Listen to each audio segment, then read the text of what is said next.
이 영화 읽기는 최근에 가장 논란이 되고 있다고 여겨지는, 어떻게 보면, 어,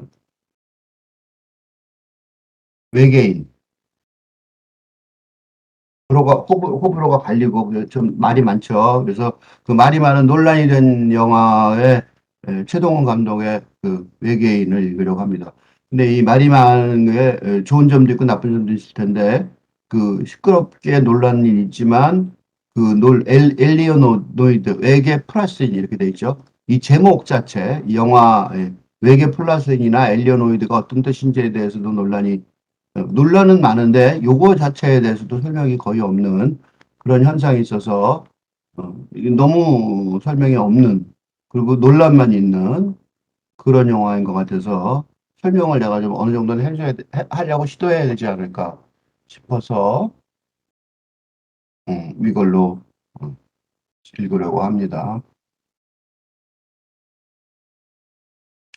330억 대작 외계 플러스인 입소문에 발목 잡히나. 그러니까 입소문 논란이. 응? 그리고 진짜 이게 지금 영화의 흥행에 영향을 주고 있어요. 라는 기사. 300억 대작 외계인 일부가 입소문에 흥행 신호가 켜졌다.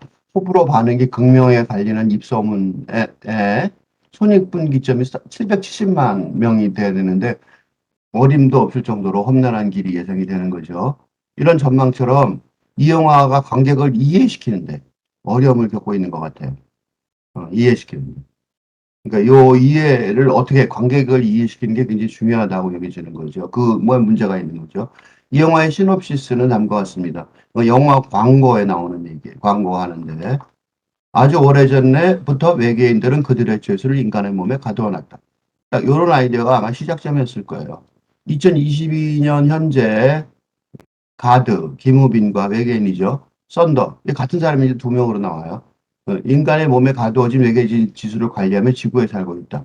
어느 날 서울 광장에 우주선이 나타나고 형사 문도석, 소지섭은 기이한 광경을 목격하게 되는데, 한편 630년 전 고려에서 얼치기 도사 무릎, 유준열, 천둥 쏘는 처자 이안, 김태리, 이 엄청난 현상금이 걸린 신검을 차지하기 위해 서로를 속고 속이는 가운데 신검의 비밀을 찾는 도신선, 흑설, 염정아와 청운, 조우진, 가면 속의 자장도 신검 정찰전에 나선다.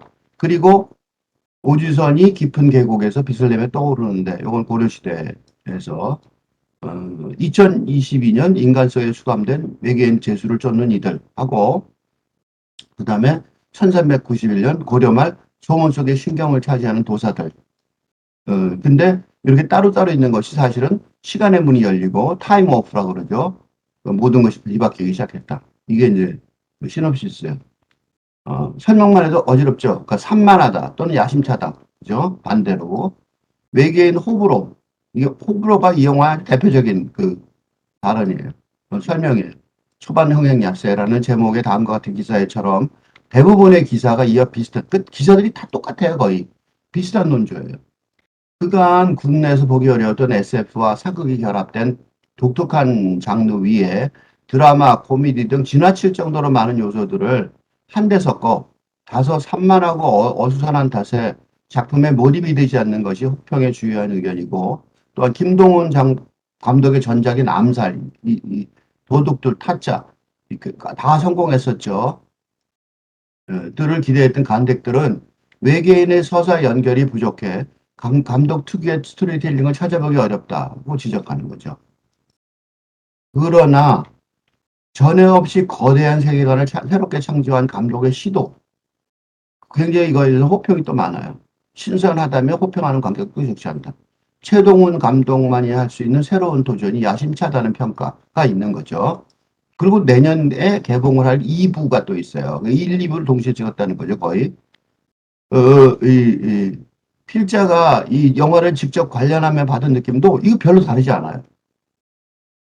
그러나 이 투자자가 CJ ENM이에요.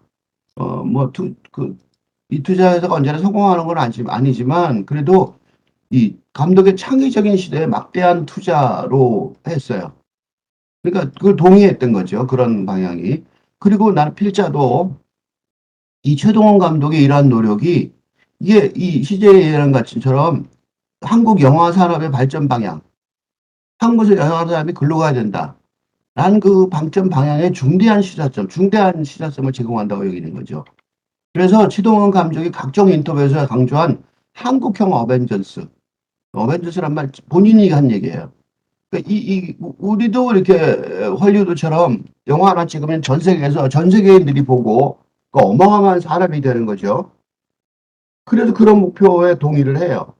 이제 그게 필요한 시점이라고 여겨지고. 그럼 문제가 뭐냐? 이 스토리텔링의 서사 연결 부족.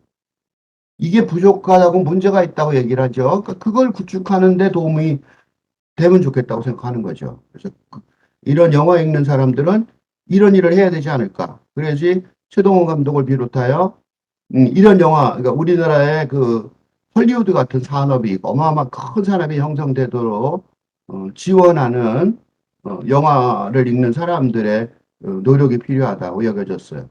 그래서 내가 시작을 해야 되겠다고 마음을 먹은 거죠. 우선 인터넷에서 쉽게 검색할 수 있는 기사들을 단번 찾아보았어요. 그러니까 이게 왜 이런 여론인지를 김수영, 과하다 싶더니 깔끔한 마무리, 요물 같은 영화 외계인. 과하다 싶더니 깔끔한 마무리. 그러니까 이제 어떻게든지 연결은 된다는 거죠. 그러니까 장르적으로나 소재적 측면에서 호불호가 갈릴 수 있는 영화다. 이건 거의 동의해요. 뭐 대부분 사람들이. 근데 추상적이게만 상상력. 이건 추상으로만 될 것 같은데 그걸 스크린에 구현해냈어요. 그러니까 놀라운 거죠. 그 상상만 해도 그렇게 될까? 그랬는데 그걸 구현해냈단 말이죠. 그 도전은 분명히 신선하다는 거죠. 그러니까 외계인 일부가 서사를 쌓고 세계관을 구축하는 데 충실하고 그러니까 동시에 2부에 대한 궁금증도 충분히 자극하는 거죠. 그러니까 후반부에 또 영화가 힘이 들어가니까 2부가 더 궁금할 수밖에 없는 외계인이다. 완전 실패라고 볼 수가 없어요. 그래서 김영석 중앙 외계인 일부는 최동원 감독의 외계인 일부는 극단적인 장르 혼합이다. 거의 비슷한 얘기죠. 외계인과 시간여행이라는 소재는 이 영화를 SF에 정박시키지만 고려 시대가 등장하면 또한 사극 장르와도 연결이 되는 거죠. 최동원 감독의 영화가 그렇듯이 코미디의 지분도 빠질 수 없고 코미디도 아주 재밌게 나와요.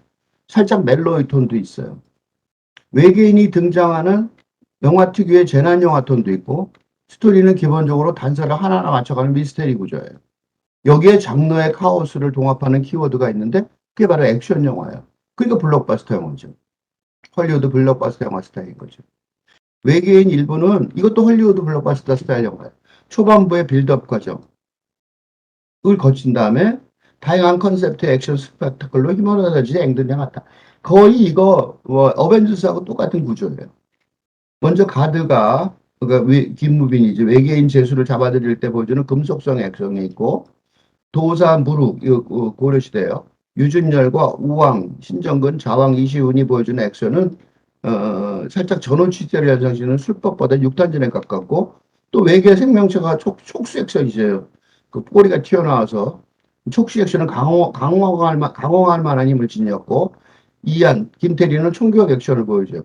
하지만 압도적인 재미는 두 신선 흑설 염정화와 청운, 저우진이 보여주는데 특히 청동거울인 단유세 문경 씨는 대표적인 판타지 액션이에요. 어떤 사물도 그 거울을 통과하면 엄청나게 커지게 되는데 그 확대 능력 앞에서 외계인도 맥을 못 쳐요. 더 이야기하면 스포일러가 될 터라서 말을 안 하겠지만 아무튼 두 시즌에 코미 연기는 없었다면 이 영화 무지무지 심심할 뻔했다. 그러니까 이분은 반대하는 거죠. 이 영화 자체는 그렇게 하고 스토리 자체는 재미없다. 이렇게 생각하는 거예요. 근데 특히 오센의 김보라 기자는 20일에 개봉을 했는데 2022년 7월 20일에 영화 개봉 직후 21일과 20일에 걸친 두 번의 기사를 썼는데 최동원 감독이 한국적인 정서와 자신만의 상상력을 가비해 한국판 SF 장르 영역이라는 고유한 영역을 창조한 거죠. 그러니까 보여줄 게 맞는 다층적 스토리텔링을 할 수밖에 없는데 거기서 이제 관객들이 잠시 길을 잃을 위험성은 있지만 아직까지 익숙하지 않은 거죠. 그리고 쉽게 이해하기 어려운 판타지 SF 액션 영화. 그건 헐리우드 블록버스터 영화들도 이런 고충을 겪었어요, 처음에. 예술인의 창작 정신을 응원해요. 응원하는 마음에서 두 번이나 기사를 썼어요. 그 기사의 핵심을 보면 김보라 21일 날 거예요.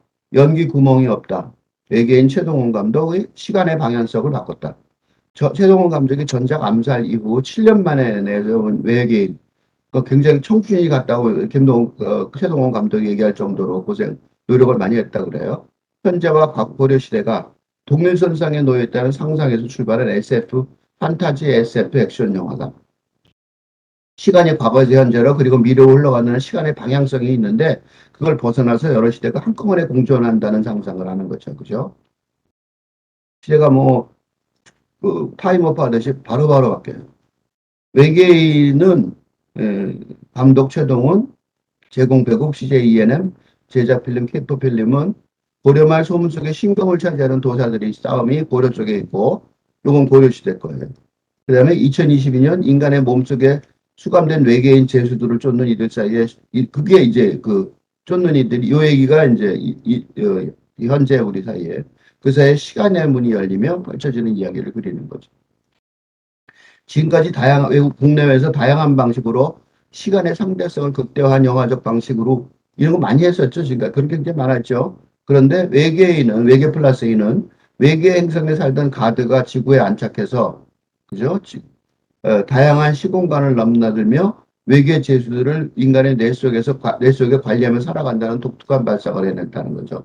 포털을 통과해 타임오프 할 때 현재에서 고려 때로 이동하는 모습을 그려 시간의 진행 방향에 대해 고찰한 거예요. 이는 헐리우드표 SF 판타지 영화에서 여러 번 봤던 소재인데 어디서 봤는 헐리우드 영화에서 본 듯한 그런 일부러 그걸 따온 것 같아요.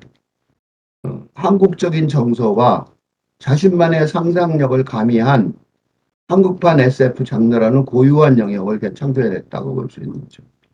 근데 물론 이 영화를 보면서 140분간 보면서 보여줄 게 많은 다층적 스토리텔링에 잠시 길을 잃을 수 있는데 그렇다고 해서 완전히 이해가 가지 않을 정도로 어려운 영화는 아니에요. 어쨌든 전달하는데 성공을 해요. 그래서 두 번째 그래서 한 번 더 인터뷰를 하는데 이번에는 외계인 최동원 감독의 빛나는 도전 정신 미쳤네. 아직 코로나 바이러스를 완전히 물리지 못한 엔데믹 시대에 전격 극장 개봉을 결정한 한국 영화 외계에는 최동원 감독의 도전 정신이 이 영화 이것도 거의 지금 여기서 하는 보통 얘기들이 거의 다 같은 맥락이죠. 현실의 모방과 재현이라는 리얼리즘을 바탕으로 이걸 참 잘했었어요. 자기가 잘할 수 있는 장르가 바로 번뇌 장르였거든요. 쭉 다 그랬었죠. 그걸 또다시 내놓을 수도 있었는데 그렇게 하지 않았어요. 정반대로 걸어 들어가 SF 판타지 장르를 선보였던 거예요.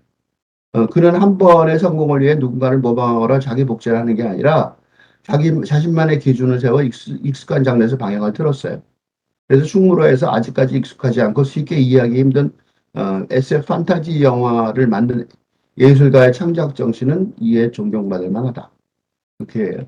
경향신문의 이혜인 기자도 낯설어도 즐겁고 낯설어서 아쉽다. 거의 같은 느낌을 받은 것 같아요. 무협사극과 SF 판타지의 대환장 파티라는 7월 15일자 영화 리뷰 기사에서 이 영화를 타임 워프 설정이 등장하는 SF 판타지에서 사극 무협을 더한 액션극 이것도 다 정확한 표현이에요. 하면서 흥행의 어려움을 담가 지정해요. 이 영화 개봉하기 전이에요. 외계인은 이제껏 한국 영화에 쉽게 보지 못한 신선한 설정, 화려한 볼거리를 갖춘 영화다. 이 점이 영화의 강력한 재미 요소가 될 수도 있고 정반대로 작용할 수도 있다. 그러면서 어쩌면 마지막에 이 영화를 이해하는데 가장 중요한 실마리가 될 최동원 감독이 이 언론 시사에 이어 어벤져스만큼 재밌는 영화를 만들고 싶다. 라고 말을 한 바람을 전해요. 그리고 영화가 개봉된 이후 바로 다음날 7월 22일 친숙한 건 옆에 미지의 전세 그리고 바로 그 말 어벤져스처럼 재미있게라는 기사를 쓰면서 최동원 감독이 자기가 이 말을 길게 할 수 있도록 기회를 주기 위해 추가 인터뷰를 통해 최동원 감독의 연출 의도를 좀 더 자세하게 전해요. 20일 개봉한 이 세 부분을 잘라서 인용을 했는데 20일 개봉한 외계인 일부는 그동안 한국 내에서 보기 힘든 영화였음에 틀림없다. 그러니까 분명하고 그래서 이제 혼란스럽다는 거죠. 무협사극과 SF 두 장르 모두 한국 영화에 생소한데 외계인은 심지어 두 장르를 합쳤다. 그러니까 혼란이 생소할 수밖에 없다는 거죠. 그래서 감독의 말이 중요하다라는 거죠. 그래서 최동원 감독하고 인터뷰를 길게 했는데 어벤져스만큼 재밌는 영화 또 나왔죠. 를 만들고 싶었다 해놓고 망발인가 싶었지만 망발이 아니라 자기는 그만큼 재미있는 마음, 얘기를 만들고 싶다는 마음으로 시나리오를 쓰고 만들었다. 그렇게 하고 싶다는 거예요. 이게 어떤 건지 우리가 설명할 의무가 있어요. 영화 읽는 사람들은. 2006년쯤 젊은 감독들이 좀비 영화를 만든다고 말을 했는데 저는 그런 영화를 상상한다는 게 너무 재밌고 부러웠어요. 그런데 이제 자기가 그런 영화를 만들려고 자기도 새로운 좀비 영화 같이 새로운 장르를 만들려고 노력하니까 에이 정신 차려라는 반응도 많았어요. 지금은 좀비물이 인기를 얻고 있고 K 좀비라는 말까지 우리 한국이 좀비를 제일 잘 만든다고 얘기까지 나왔죠. 그래서 한국 이 영화가 장르나 상상력을 넓혀봐도 된다. 진짜 뚜렷한 의도를 갖고 있어요. 그러니까 최동원 감독이 외계인에서 의도하는 바는 아주 뚜렷해요. 그러니까 BTS나 블랙핑크 등 K-팝의 세계를 선도하듯이 한국적 좀비 영화가 세계적으로 인정받듯이 전 세계를 상대로 하는 거대 기업이 된 어벤져스 같은 할리우드 영화 산업이라는 거예요, 산업. 그거하고 견줄 수 있을 한국형 블록바스터 영화 세계를 창조해내고 싶다는 거예요. 우리도 그런 거대한 산업 체계를 만들자는 거죠.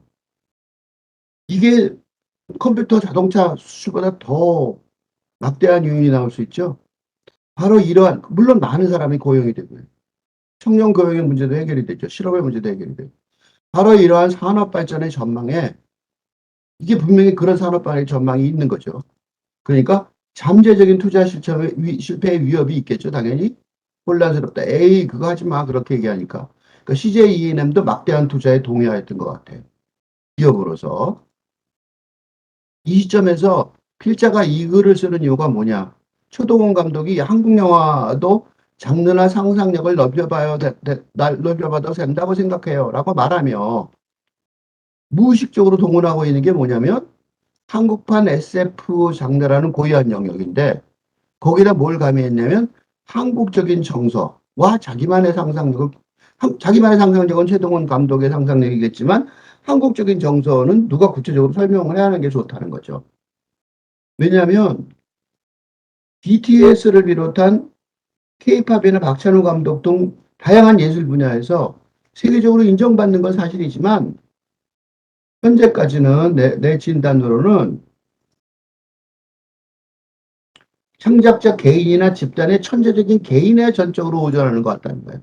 이 영화만 해도 어떤 시스템이 있는 게 아니라 이 영화 외계 플러스인의 경우만 해도 최동원 감독이 어벤져스 장르의 한국적인 정서와 자기만의 상상력을 가미했다고 그러지만 한국적인 정서는 그냥 잘 모르겠고 최동원 감독, 이름을 흘리게 쓴 것 같아요. 최동훈 감독이에요. 최동원 감독의 이 최동원 감독의 개인적인 천재적인 노력, 혼자서 시나리오를 썼대잖아요. 그것만 의존하고 있는 것 같아요. 그러니까 내가 계속 여기서부터 틀리게 썼네요. 어벤져스 장르예요. 헐리우드 산업 전체요. 거기 주요 돈 수입원, 그거를 포함하고 초월할 수 있어야 되는데, 그만한 더 높은 차원의 한국적인 정서. 어벤져스 장르라는 게 서양의 사상을, 거기 그냥 나오는 게 아니죠. 서양의 물리학, 현대 물리학과 현대 철학의 결과, 그 지혜가 다 포함되어 있어요. 그 어벤져스 장르들이. 그러니까 우리도 그렇게 만들어야 되는데 우리는 혼자 힘으로 어? 충분히 파악하고 흡수한 다음에 거기는 안 그래요.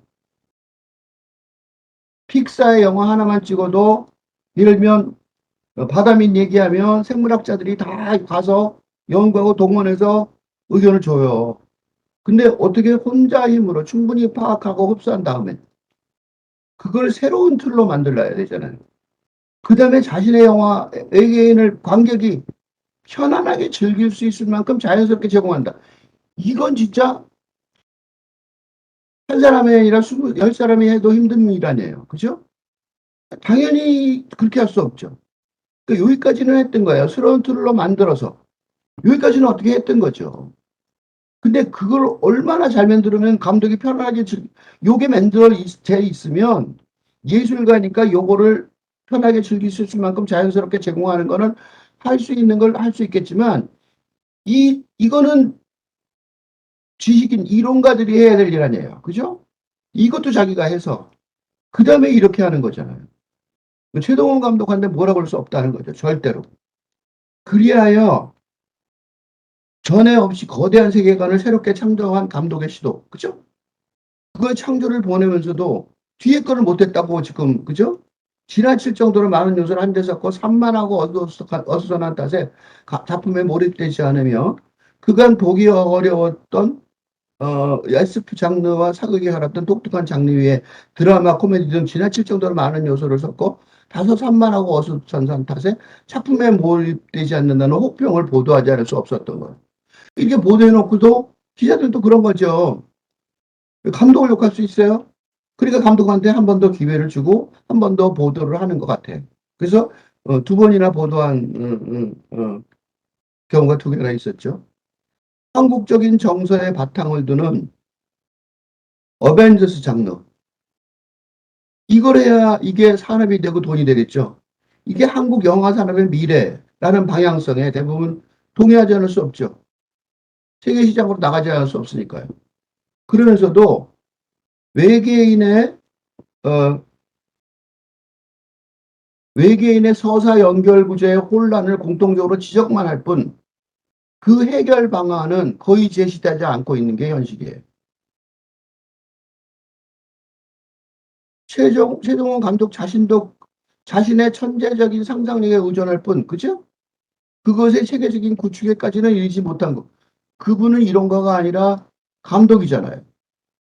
그런데 그걸 하라고 할 수는 없겠죠. 그래서 최동원 감독의 이러한 당면 과제의 해결책 모색 노력이 필요한데 그걸 그의 개인적인 차원에서만 하면 안 되는 거죠. 왜냐하면 그거는 한국 영화 산업 전체의 미래 발전 방향에서도 중차대한 과업이 되어야 할 것으로 판단되기 때문이에요. 바로 이 지점에서 필자가 그 이론적 연구의 한 틀을 제시하려고 하는 거죠. 이렇게 한번 생각해 보자. 이런 틀을 만들어 보자.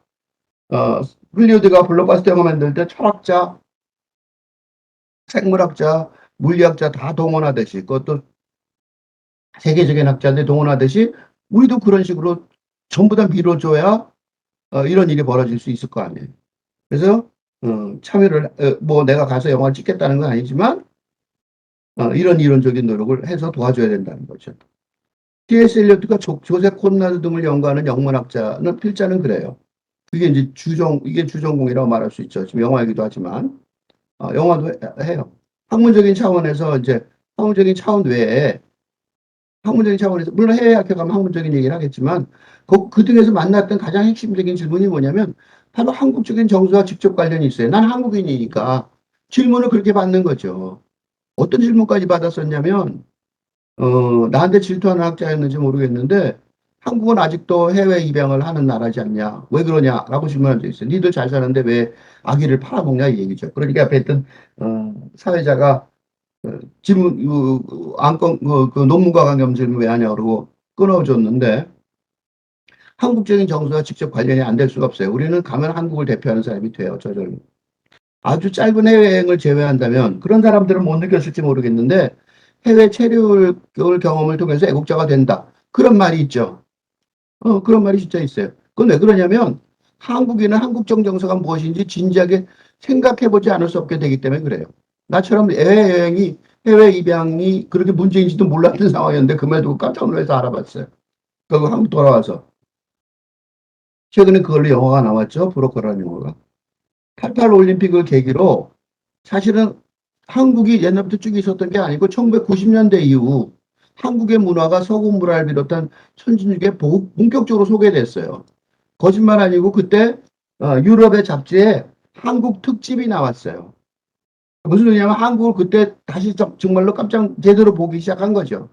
그러니까 한국인 나라가 옛날부터 있었지만 우리는 5천 년이 됐다고 얘기하지만 서구 유럽인들이 우리를 제대로 쳐다보고 제대로 정색하고 쳐다본 거는 90년대 이후인 거죠. 그래서 그때부터 우리나라가 퍼져나갔고 케이팝이 그래서 그때 이후로 케이팝의 전달이 된 거예요. 한국 문화가.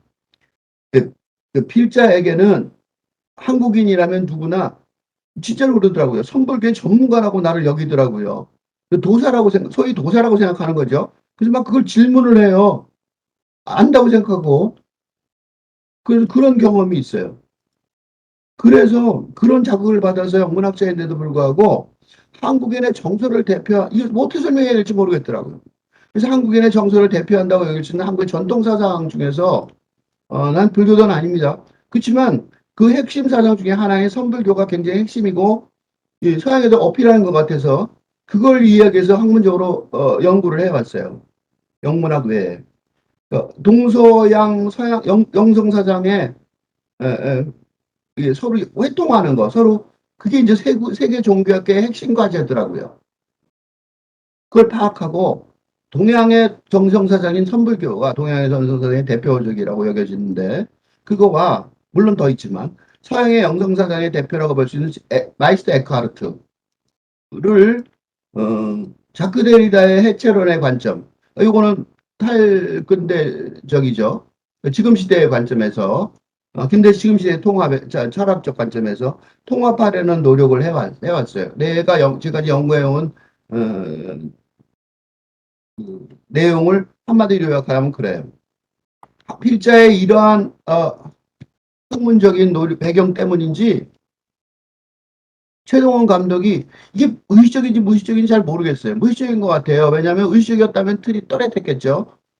그 외계인을 통해서 한국판 어벤져스 장르를 창출해내려는 바탕에 한국이니까 당연히 무의식적으로도 동양사상, 특히 불교적인 틀이 바탕에 깔려 있음을 파악할 수 있었어요. 불교만 있다고 말할 수는 없겠지만 나는 불교를 공부해 왔으니까 불교 사상 틀이 보이는 거죠. 그리고 이러한 사상적인 틀이 좀 더 명확해지면, 그죠? 그래서 틀로 이론적으로 설명을 해낼 수 있다면 외계 플러스인의 서사의 구조가 뚜렷해지겠죠? 또 좀, 그죠? 이게 그냥 잡다하게 이해저기 하는 게 아니라 딱 이유가 이론적 틀이 있다. 사상이 있다. 그러면 혼잡스러운 스토리라인을 둘러싼 혹평은 몰라서 그런 것도 좀 있으니까, 그죠? 줄어들겠고, 더 중요한 거는 한국판 어벤져스 장르를 만들려는 후속 작업의 기반을 구축하는데, 그러니까 최동원 감독이 이렇게 선구적으로 나선 이 장르가 계속돼야지 한국 영화 산업이, 우리나라의 청년 실업들을 해소하는데, 그 정도까지 가는데, 결정적인 역할을 할 수 있는 그런 산업이 될 수 있을 거거든요. 우린 지금 현재는 가수만 되려고 그러잖아요. 젊은 사람들이 배우가 되려고 노력하지는 않죠. 앞으로는 배우도 되려고 그러고, 그러면 훨씬 직업의 기회가 넓어지겠죠. 그리고 배우만 아니라 영화 산업은 뭐, 배우뿐만 아니라 굉장히 많은 장르가 필요하죠. 종류가. 어쨌든 스토리도 필요하고, 뭐 거의 예술 전 분야가 같이 종합예술이니까요. 이 글에서는 그래서 기존의 서구식 어벤져스 장르와 유별나게 차이가 있는 것 같아요. 그 차이 때문에 관객들이 혼란스러워하는 것 같아요. 최동원 감독의 예술적 상상력의 근원, 차이가 난 예술적 권한의 근원이 어쩌면 관객들 자신의 한국적인 정서에 기인하였다. 그러니까 이게 이상하다, 뭐 잘 이해가 안 된다, 그렇게 얘기했지만 사실은 알아듣는단 말이에요, 궁극적으로. 그거는 한국 관객들 자신의 한국적인 정서에서 나왔으니까 그래요. 그래서 뭐라 그러냐면 김보라 기자가 하는 말이 끝에 이 말을 썼는데 이거 굉장히 정확한 말이에요. 물론 이 영화를 140분간 보면서 보여줄 게 많은 다층적 스토리텔링에서 잠시 길을 잃을 수는 있어요. 뭔 소리지 그럴까요?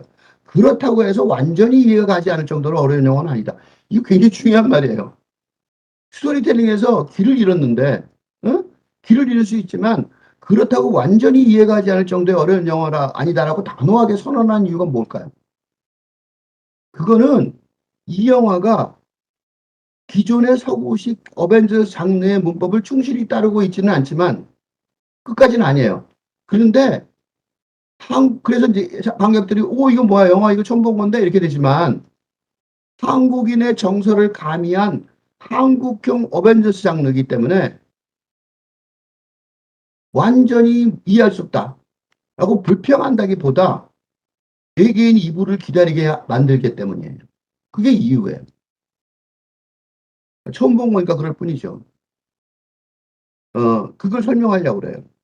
외계 플러스인이 이게 집단 히어로가 등장하는 기존의 어벤져스 장르와 결정적인 차이점을 드러내는 지점이 있어요. 그게 영화 제목 자체예요. 제목 자체가 순수한 외계인, 에일리언으로 구성된 어벤져스 장르, 어벤져스 장르는 보통 사람이 아니죠. 지구인이 아니에요. 인간이 아니에요. 그 사람들은. 우주를 반으로 날려버리고, 반을 없애버리고 그래요. 사람도 아니에요. 그냥 상상의 존재죠. 그 순수한 외계인으로 구성된 어벤져스 장르 히어로들과 달리 외계 플러스 인이에요. 이는 사람인이잖아. 그러니까 외계 플러스 인의 영어 번역이 또 히트가 있어요. 에일리어노이드. 에일리언인만 있는 게 아니라 인조인간, 휴머노이드의 접목이에요. 플러스. 이 플러스가 영어 제목에 괜히 붙어 있는 게 아니에요. 그냥 외계인이 아니라고. 그걸 다 외계인으로 해석하니까 헷갈리는 거죠, 모두. 외계 플러스 인이에요. 그러니까 외계인에다가 노이드, 휴머노이드, 인간이 인자가 한자 인이 있죠? 그게 노이드. 이게 인조인간을, 이거 정확하게 인조인간이라고 말해주고 있잖아. 이 플러스 접목이란 말이죠. 어거지로 붙인 거야. 그 일부에, 그게 대표적인 사람이 주인공이죠. 일부의 2022년 차원의 주인공 김우빈이요. 그 사람은 지구에서 사는데 부성애라는 인간의 감정, 이걸 이해를 못해요. 어? 그리고 김태리의 어린 유아역 어린애 역을 하는 딸을 이해하지 못해요. 그 순수한 인조인간으로 존재하는 거죠. 그런 외계인이에요. 그 순수한 인조인간이에요. 우성의 아버지, 난 그 상관없어. 그리고 자기 딸한테 고백할 때 뭐라 그러냐면, 정체가 드러나니까 나는 부성애라는 게 없다고 고백하는 게 주요 내용이에요. 딸한테 하는 고백하는 주요 내용이. 그러니까 외계인과 인조인간이 자연스럽게 융합되어 있다. 그렇게 말할 수 없어요. 사과나무에 배나무를 접목하듯이 억지로 접목되는 상태예요. 억지로 갖다 붙인 거죠. 붙여지지도 않는데. 그러니까 이거는 또 어떻게 보면 좋은 점도 있어요. 지구의 인간과 달리 아버지라는 역할에 종속되지 않아요. 그래서 아버지 위험에 안 빠져요. 그래서 다양한 기능을 자유자재로 구사할 수 있는 거죠. 그래서 이는 김우빈이라는 배우의 능력을 과시하기에도 돼요. 그래서 기사에 그 김우빈 얘기가 나오는데 극중 김우빈은 외계인 죄수를 관리하는 가드 역을 맡았는데 무려 1인 4역을 소화해내요. 감정어는 로봇 연기까지 소화한 거죠. 1인 4역으로 능청스러운 매력, 카리스마, 지적인 면모 등 다채로운 모습을 보여줬다.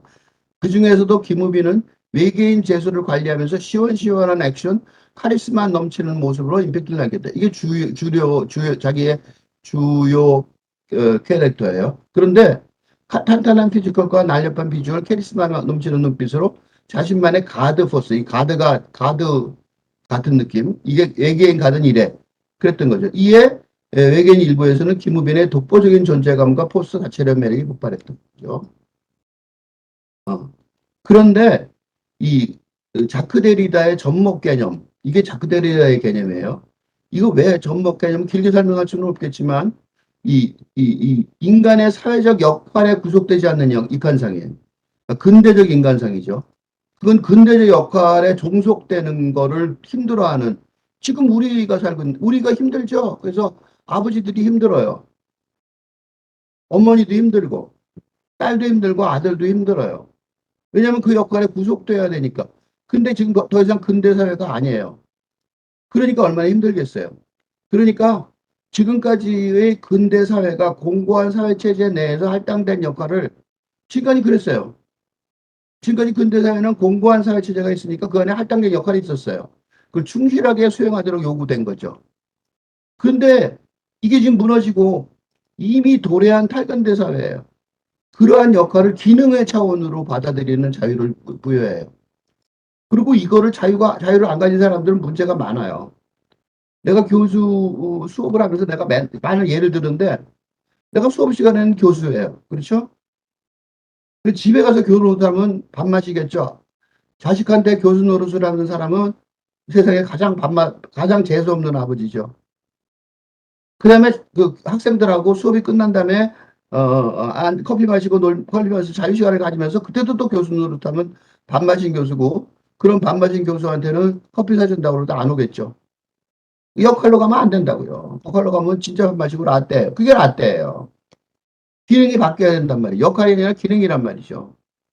예를 들어서 1인 사형 중에서 가장 중요한 보조인물이 자동차죠. 썬더. 그 썬더는 어떻게 하냐면 다정한 아버지상을 그게 이제 근대 아버지상을 아주 정확하게 표현하죠. 썬더가 자기도 모르게 그 아이를 데려와서 고려시대 아이를 어?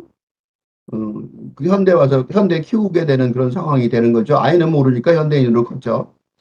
그거의 원본이죠. 이 원본인 가드 김우빈은 이 사람은 그래요. 내가 한 일인데 내가 한 거잖아요. 썬더도 자기니까. 근데 거부해요. 그 역할을 거부하는 거죠. 근대적인 사회가 간의 아버지라는 역할이 강요하는 부서기를 거부해요. 그런 게 있긴 있는지 모르겠는데, 그건 내가 아니야. 이렇게 거부하는 거죠. 그런데, 그럼에도 불구하고, 그러한 아버지라는 기능을 완전히 폐기하지는 않아.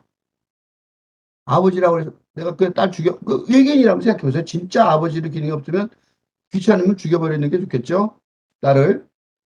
근데 그러지 않아요. 보호해줘요. 그러니까 포고라는 거죠. 포함하고 초월하는 거죠.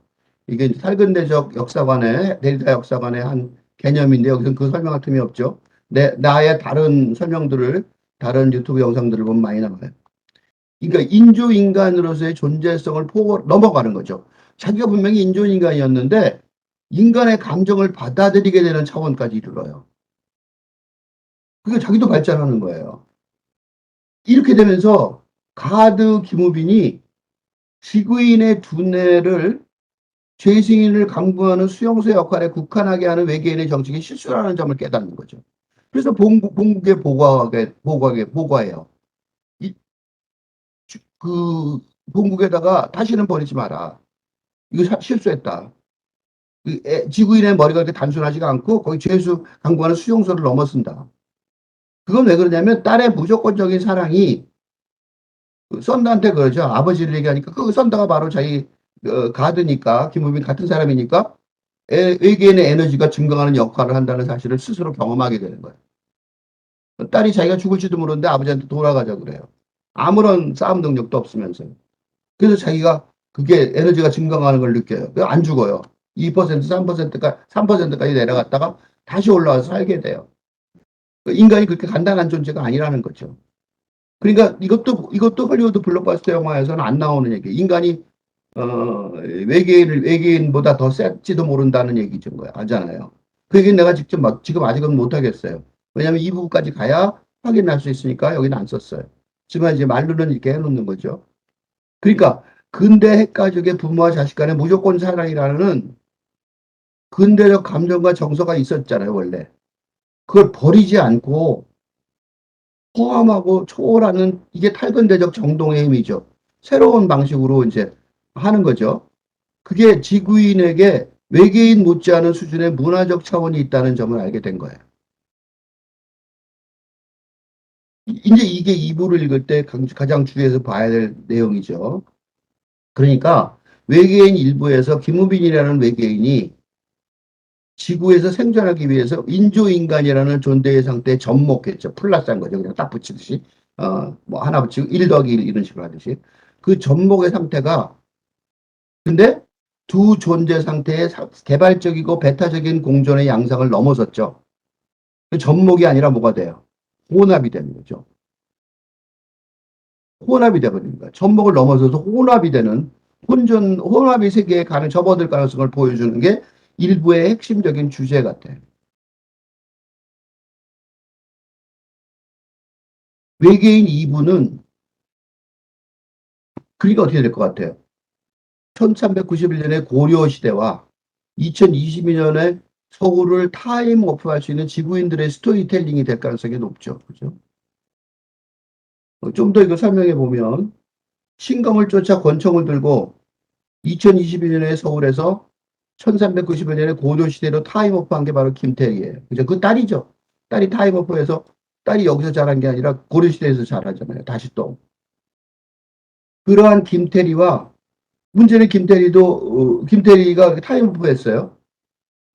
접목이 어떻게 되는지 모르지만 하여튼 접목이 된 거예요. 잘 모르겠어요. 아직 정확하게 어떻게 플러스 되는지 모르잖아요. 안 나왔죠. 그리고 그런데 김태리와 정동적인 교류가 가능한 고려시대의 도자 유순열이가 또 그거 둘이서 서로 교류가 정동 교류가 있어요. 그럼 유순열이도 뭔가 있는 거예요. 그리고 아직 여기서는 아직 일부에서는 아직 그 존재가 뚜렷하게 강인되지 않은 소지섭 등이 이 사람들이 다 이런 주인공들이 주인공에 육박하는 사람들이 주인공들이죠. 이런 주인공들이 순수한 지구인의 차원에 속하여 있지 않은 건 확실해요. 단순한 지구인 같지는 않아요. 그러니까 고려 시대에만 속하여 있는 북한에 속하여 있는 신선들이 있어요. 그게 흑설 염정화와 청원 조우진이에요. 이 사람들은 고려 시대에만 딱 있어요. 그 사람들은 서울에 올 리가 없어요. 그 다음에 2022년에 서울의 세계관에만 속하여 있는 이한이는 서울의 시대만 있는 것 같아요. 그래서 그 김우빈을 그냥 자기 연인의 가능성 있는 연인으로 생각하고 쫓아다녀요. 그게 존재가 왜 중요하냐면 그들이 코믹 릴리프를 해요. 그 사람들이 나오면 웃음 희극적인 장면이 나와요. 그래서 좀 긴장했던 걸 풀어요. 그게 코믹 릴리프라고 그러죠. 그래서 이게 중요한 게 두 개의 서로 다른 세계관으로 각각 존재할 수 있다. 서로 그게 따라 쩔어져 있는 거야. 그게 엉성하게 막 불처럼 흩은 게 아니라 서로 따로따로 있다. 그걸 관객이 확인할 수 있게 해주는 아주 중요한 존재들이에요. 그래서 이 사람들이 굉장히 중요해져 보여요. 그러니까 지구인인데도 원래 지구인이었죠. 소지섭은. 근데 외계인 죄수가 갇혀있는 두뇌를 소지하고 갇혀있는 그 갇혀있죠. 외국인 두뇌가 중요한 외계인이 있어요. 죄수가 중요한 죄수예요. 그 김우빈과 다른 종류의 외계 플러스인이에요. 어? 김우빈과 다른 종류의 외계 플러스인이라고. 김우빈은 외계인이라는 지구의 외부에서 인조인간이라는 기계적 존재 양상으로, 그죠? 외부에서, 외계인이 지구에 와서 인조인이라는 기계적 존재 양상으로 돼갖고 지구의 세계가 접목한 거죠. 플러스한 거예요. 근데 수지섭은 지구인이라는 지구의 내부에서 외계인 세계와 억지로 접목된 양상인 거죠. 그러니까 하나는 안에서 밖으로 들어온 거고 이 사람은 안에서 밖으로 나가는 거예요. 그러니까 두 개의 세계관이 통합된 양상, 그치? 그게 외계인 입에서 재현될 것으로 여겨지는 거죠. 그러니까 외계인 일부, 이제 여기까지 해갖고 이제 연결점을 이 영화가 왜 연결이 이렇게 이부가 되는지 설명을 했어요. 중요한 거는 지금까지는 외계인 일부를 자크 데리다의 탈근대적 현대 해체론의 차원에서 설명한 거예요. 근데 더 중요한 게 있죠. 뭐냐면 더 중요한 해석의 틀은 한국적 정서의 차원이죠. 한국적 정서가 도대체 어떻게 돼 있는 거야? 그게 문제인 거죠. 외계인 일부에서 어벤져스 장르와 뚜렷하게 구분되는 영화적 경험이 하나가 있는데 그게 뭐냐면 김우빈은 인조인간의 형태예요. 그래서 자유로워요. 그런데 그러니까 꼭 저 어벤져스의 외계인들 같아요. 외계인인지 아닌지 겉모습 보면 몰라요. 물론 바뀔 때는 외계인으로 보이지만 평소에는 안 보여요. 그러니까 자유롭죠. 그런데 죄수 외계인들은 달라요.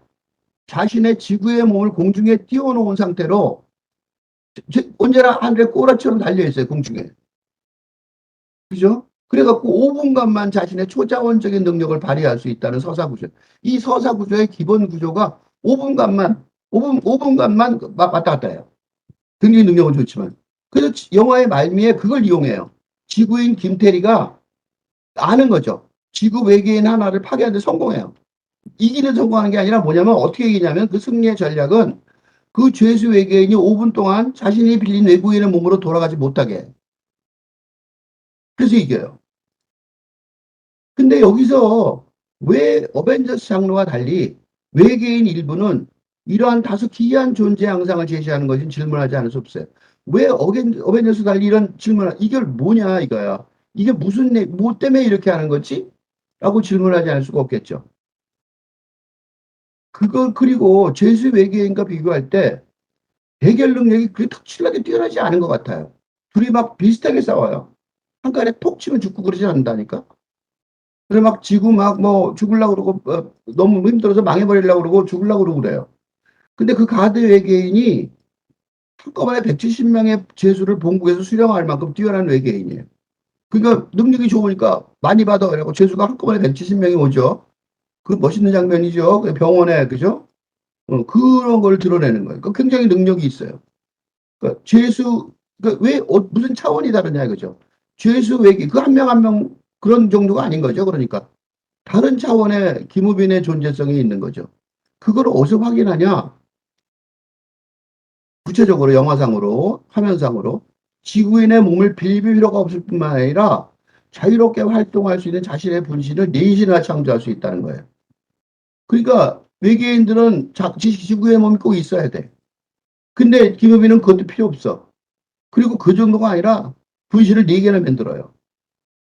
그래서 이 영화의 스토리라인은 아직 뚜렷하게 설명이 안 돼 있어요. 외계의 세계 위계 질서 말이죠. 그죠? 한 사람은 간수고, 그죠? 이 사람은 간수예요.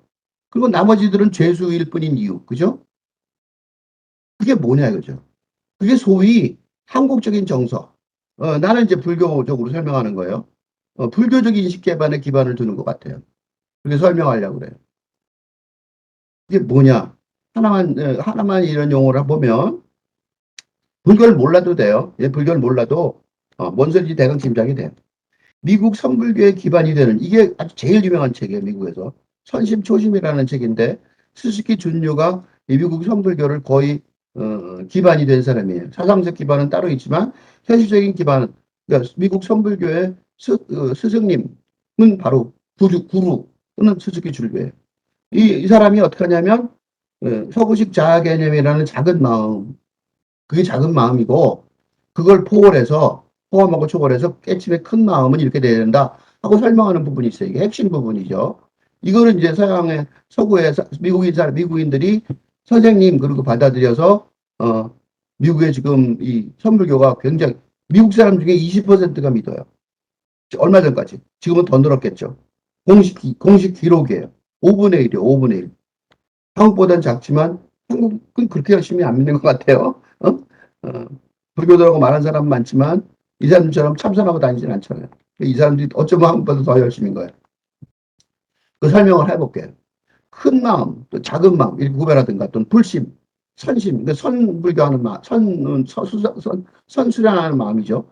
이걸 말할 때 무엇인가를 가리키는 말인데, 이런 말이 가리키고 있는 그 무엇은 경험 차원에서는 할 수 없고, 경험 차원에서는 이해하려도가 안 될 어떤 것이다 이거죠. 일상적인 경험에서는 아니다 이거예요. 그러니까 우리가 뭐 깨달음의 경험에 대해서 말을 하긴 해요. 그런데 그거는 좋고 나쁨, 시간이나 공간, 과거나 미래 등의 개념으로 분별되는 차원의 경험이 아닌 거죠. 그러니까 일상 경험이 아닌 거예요.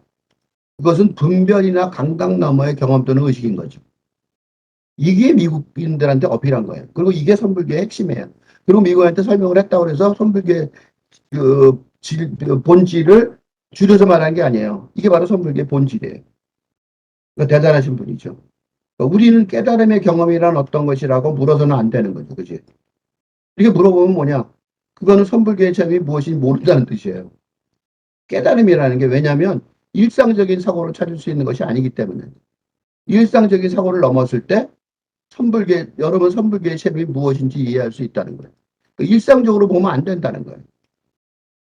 그러니까 미국식 외계인과 우리 다른 사상적 배경을 가진 외계인의 외계인이죠. 이거 지금 이번에 최동원 감독이 만든 외계인이에요. 이 외계인, 이건 미국의 블록버스터, 예를 들면 어벤져스의 외계인이죠. 이걸 두 개를 구별하기 위해서 하나의 담론을 제시할 수 있는데, 그게 뭐냐면, 지구라는 일상 세계의 경험 차원에 국한되어 있는 작은 마음, 응?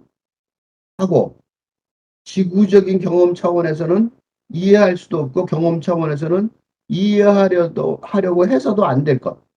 이라는 큰 마음, 이라는 선불교의 구분법이 있을 수 있어요. 이거가 적용이 돼요. 그러니까 지금 미국 등 서구 사회에서 아주 인기가 많은 마음 챙김 등 이 선불교 명상을 조금이라도 경험해 본 사람이라면 명상을 가서 해보시면 일상 세계에 갇혀 있는 지구인이라는 느낌이 들어요, 진짜. 그래서 그런 작은 마음을 벗어난 큰 마음의 차원을 조금만 많이도 안 해도 조금만 해도 그게 외계인 아니면 적어도 외계 플러스인의 심리 상태라는 틀 그거 아닐까라고 생각해 볼 수 있어요. 그게 그리 빗나간 상상력이 아닌 거예요. 아니 너무 빗나간 상상력은 아닌 것처럼 보여요. 그게 더 나아가서 보면 여러분에게 느리는 마음은 그러니까 여러분에게 느릴 마음 이게 본질의 마음이죠. 본체 그거는 여러분 마음이 아니에요. 일상적인 마음이 아니라 늘 여여하게 항상 같이 있는 다른 모든 사람과 하나인 보편적인 마음이에요. 이게 본질이에요. 이 마음이 바로 선심인 거죠. 선에서 목표로 하는 마음인 거죠. 이 마음이 너무 크고 커서 이건 크단 말이죠. 그래서 여러분이 보는 모든 것에 이 마음이 있어요. 여러분이 보는 무엇인가를 보는 그 순간 마음이 거기에 있는 거죠. 우리의 마음이 이렇게 항상 우리가 보는 것들과 함께 있다는 것. 이게 흥미로운 사실이며 또 이것은 또 보면 동시에 이 마음이 동시에 모든 것임을 알 수 있는 거죠. 그러니까 내 마음이 다른 사람하고 다른 사람 돌을 비롯해서 나무를 비롯해서 그런 마음과 같이 뚫려 있다, 연결되어 있다는 거죠. 뚫려 있다, 하나라는 거죠.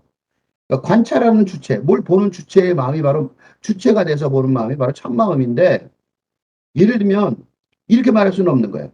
이게 나다. 내 마음은 한정되고 그 마음은 따로 있다. 이렇게 관찰하면 아닌 거예요. 이렇게 관찰하면 이미 바로 이렇게 하는 건 뭐예요? 자신을 제한하는 거잖아요. 그 참마음을 한정시키고 마음을 객관하는 거예요. 이렇게 객관화하는 마음은 참마음이 아니라 작은 마음인 거죠. 보리 달마, 그래서 달마 대사께서 그러니까 선불교를 전하러 인도에서 중국으로 온 선불교의 초조죠. 첫 번째 스승이죠. 물고기를 보려면 물을 들여다봐야 한다 그랬던 거죠.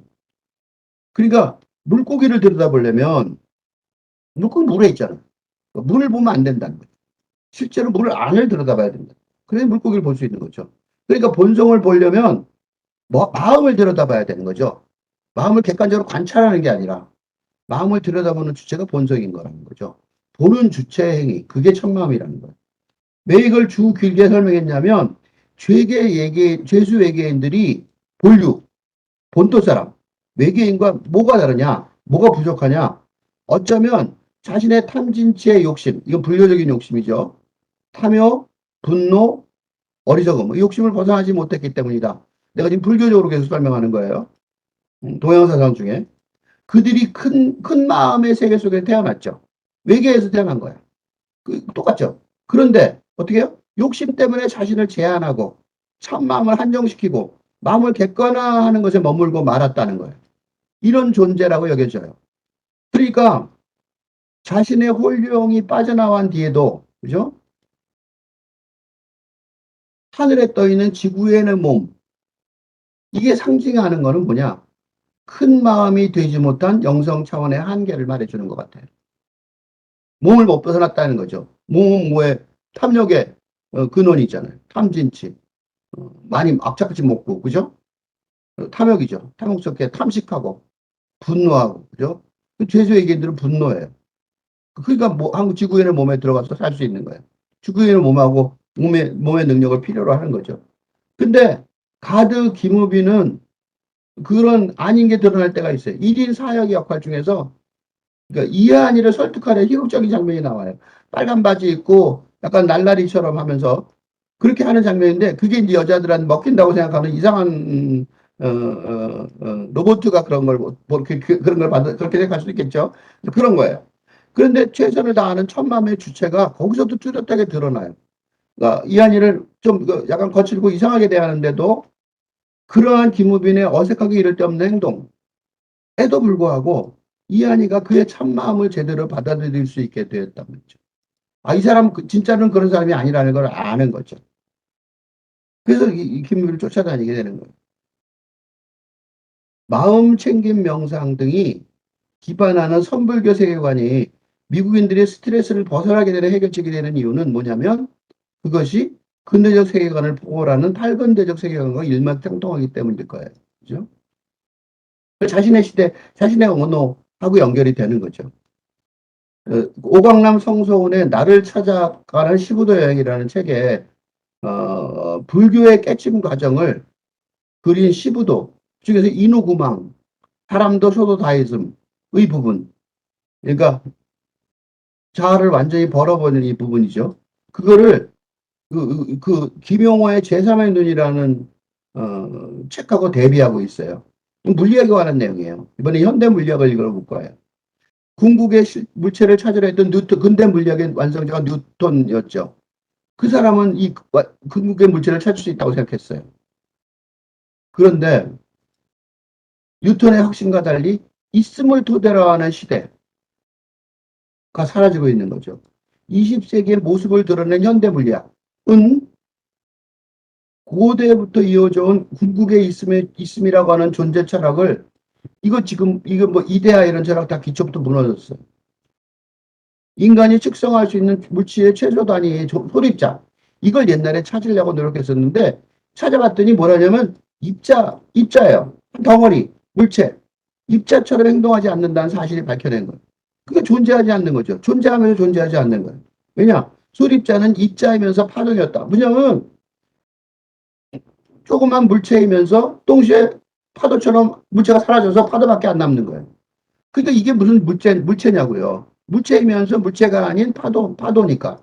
그게 아인슈타인의 E 이퀄 MC 자승이에요. 물체가 에너지로 바뀌어서 원자폭탄이 되는 거죠. 물체는 어디로 갔어요?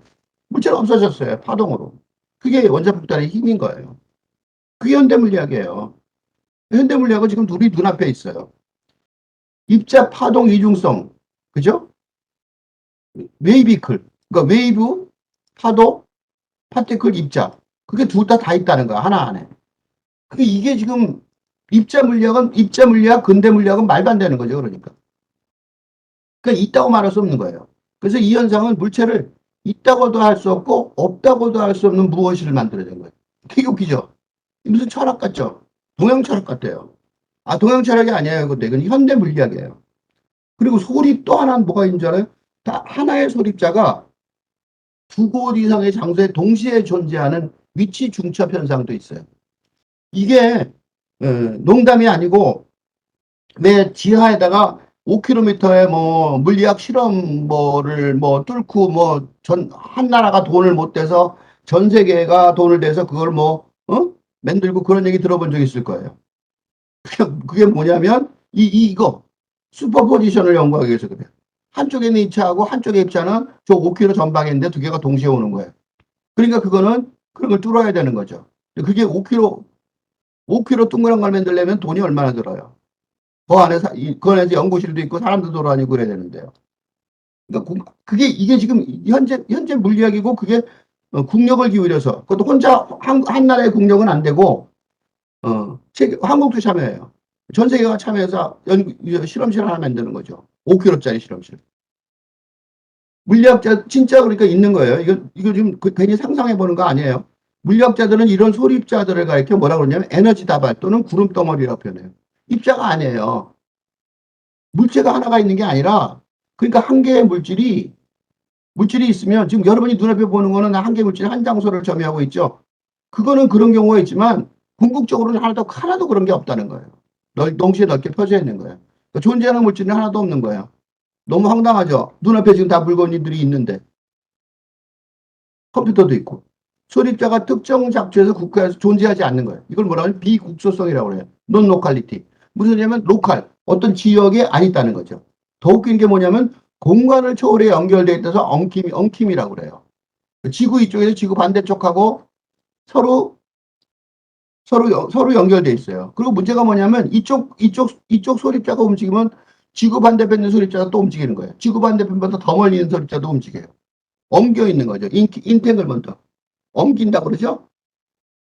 소립자의 결정적 특성이 또 뭐냐?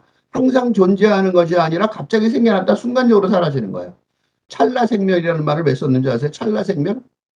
옆에 있는 한자 말은 찰나생멸이에요. 어디서 쓰는 말이에요? 쓰는 말이에요. 그러니까 따라니 그것이 무엇이든지 어떤 것은 모두에 있을 가능성, 그러니까 어떤 것, something, 그거는 여기 있어 하고 100%로 말 못해요. 그냥 몇 퍼센트 정도 있겠다. 확률밖에 없는 거죠. 존재하는 게 아니죠. 존재한다는 건 100% 여기인데.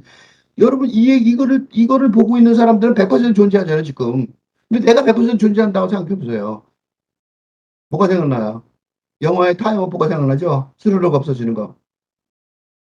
저는 입자라고 말할 수 없겠으니까 물질을 구성하는 가장 구성하는 기본 단위였던 소립자의 시대는 없어졌어요. 그래서 양자의 시대가 열린 거예요.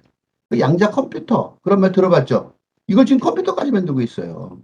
이건 꿈꾸는 망상이 아니에요. 그런데 이게요, 나도 없고 소도 없는 인호구망, 이 불교의 깨침의 세계 중에 다원 중에 없음의 세계가 있는 거죠, 그렇죠? 그러니까 이 인호구망의 세계하고 똑같은 거예요. 거의 같은 거죠. 똑같다고 누구도 이거 지금 제대로 확실하게 연결해내지 못했어요. 똑같다고 확실하게 말할 수는 없지만 있어요. 눈으로 보이는 있음을 토대로 삼았던 낡은 과학과 철학, 이게 없어진 거죠. 저물어버린 거죠. 이제 소용없어요. 양자역학에 드러나는 없음의 세계, 이걸 어떻게 설명하냐고.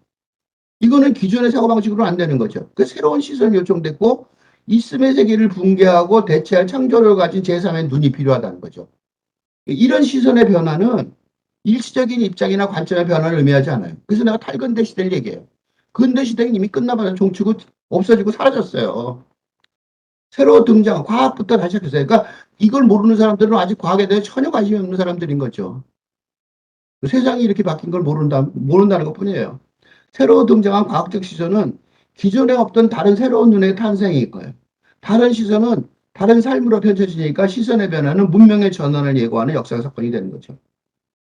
이게 한편으로는 쿤의 과학혁명의 구조라는 책이 바로 이 뉴턴 물리학에서 양자역학의 역사적 전환에 관한 책인데 대표적인 과학적 서적이죠.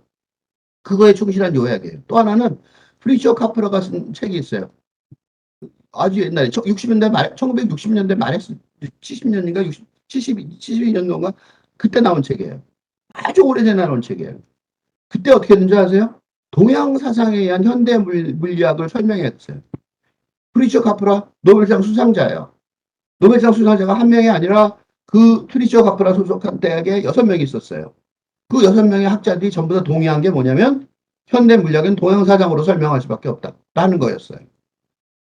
지금 내가 이렇게 설명하는 것이 헛소리가 아닌 거죠. 이거 설명하려면 몇 시간 걸리겠죠? 그냥 따로 보세요. 다른 데서 보세요. 내 설명 중에. 그러니까 이건 그러니까 뭐예요? 다른 한편으로는 외계인의 타임오프의 해설인 거예요. 그죠? 그러니까 서구적인 세계관의 바탕을 둔 어벤져스 장르가 있었어요. 그죠? 근데 이게 어떻게 했어요? 현대 물리학의 이런 물질 사고에 관한 설명을 포용을 못했죠. 이런 얘기가 전혀 없으니까 어떻게 돼요? 그냥 근대 시대의 낭만적 사고방식에 국한한 영화를 만들었어요. 그게 최근에 쫄딱 망해버린 토르 러브 앤 썬더예요. 러브 앤 썬더잖아요. 러브 생각해보세요. 노골적으로 말했어요. 그게 어떻게 했어요? 관객들이 아무도 안 봐요. 너무 한심하니까. 그 실패해버렸어요. 이것도 블록바스터 영화죠. 헐리우드 어벤져스 같은 영화예요. 실패했단 말이죠. 그러니까 우리가 한국에서 만드는 것이 여기서 성공했는데 왜 따라하지 않냐? 실패한다니까. 실패하고 있다니까. 눈앞에서 지금 실패하고 있잖아요. 이 영화가 같이 상영되고 있는데 망했잖아요. 불교적 세계관과 거의 같은 담론을 두는 양자역학. 거의 같은 놈의 양자역학이죠. 그거에 기인하는 외계인 일부의 타임오프는 참담한 몰이의 운명을 받지는 않았어요. 그게 뭐냐? 왜 세상을 왔다 갔다 하냐? 이렇게 말하진 않잖아요, 사람들이. 그러니까 1931년에 도사 유준열의 세계관 하고 2022년도에 외계인 김우빈의 세계관, 이 타임오프로 연결될 수 있는 이유가 뭐예요? 그리고 설득력이 있는 이유. 동양적 영성 사상이 현대 물리학적 세계관과 연결될 수 있기 때문이에요. 이게 그냥 한번 해본 얘기가 아니라니까. 설명을 한없겠죠. 그래서 여기서 끝내려고 그래요. 필자가 이 글에서 제시하기 시작하는 것. 지금 제시하기 시작하는 거예요. 단지 하나의 설명 구조예요. 더 많은 설명이 필요하겠지만 이러한 시도가 향후 한국적 블록버스터 영화 세계가 구축되는데 필요하죠. 필요하다고 생각해요. 이런 게 있어야 관객들한테 좀 더 자연스럽고 설득력 있게 설명하는 영화인들이 시도할 수 있는 거죠. 영화인들이 연구자가 되고 영화인이 되라고 그러면 안 되겠죠. 그래서 이런 필자의 시도가 비슷한 노력이 계속돼야 된다. 그러면 세계가 환영할 수 있는 한국적 담론이 성공적으로 만들어 줄 수 있다라고 기대할 수 있는 거죠. 이론적 작업은 이걸 설명하는 사람들, 그 영화 평을 한다는 사람들 또는 이론가들이 이런 설명을 좀 더 쉽고 설명할 수 있도록 설명하려고 노력해야 되는 거고, 그게 나처럼 지금 여기서 하는 것처럼 영화 담론하고 어떻게 연결되는지를 보여주는 작업을 계속해야 된다고 생각합니다.